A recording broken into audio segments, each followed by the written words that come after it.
অখিল গগৈ ডাঙৰীয়াই নক'ব লগা কথা বহুত আগতেও কৈছে আৰু এতিয়াও কৈ আছে তেওঁৰ ভাষণটো শদিয়াত বেলেগ ধুবুৰীত বেলেগ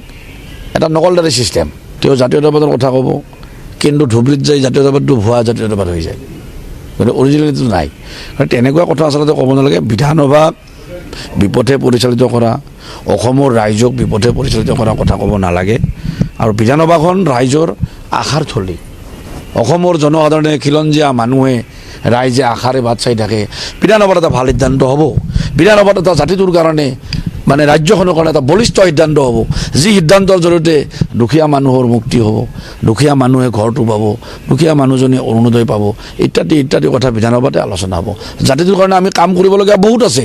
ডক্টৰ হিমন্ত বিশ্ব শৰ্মা ডাঙৰীয়াৰ নেতৃত্বত আজি অসম আৰু অসমীয়াই বহুত আগুৱাই গৈছে বহুত সাহস পাইছে কিন্তু আগুৱাই যাবলগীয়া বহুত আছে আৰু সাহসেৰে বহুত পদক্ষেপ ল'বলগীয়া আছে জাতিটোৰ কাৰণে যদি বিধানসভাত এইবিলাক গুৰুত্বপূৰ্ণ আলোচনা হওঁতে অপ্ৰাসংগিক কথাই আহি ধৰা দিয়ে তেতিয়াহ'লে আলোচনাটো স্থবিৰ হৈ যায় আৰু আলোচনাত হ'বলগীয়া কথাখিনি আলোচনা নহয় মই অখিল গগৈ ডাঙৰীয়াক বেয়া নাপাওঁ তেখেত আমাতকৈ জ্যেষ্ঠ বিধায়ক তেখেতৰ প্ৰতি শ্ৰদ্ধা আছে মোৰ সন্মান আছে কিন্তু তেখেতৰ নিচিনা বিধায়ক এগৰাকীয়ে যেতিয়া গুৰুত্বপূৰ্ণ কথাবিলাক ভাল ভাল কথাবিলাক জাতীয়তাবাদৰ কথাবিলাক সঁচা অৰ্থত বিধানসভাত দাঙি ধৰিব বিধানসভাৰ কাৰ্যক্ৰমণিকা আৰু বেছি উন্নত হ'ব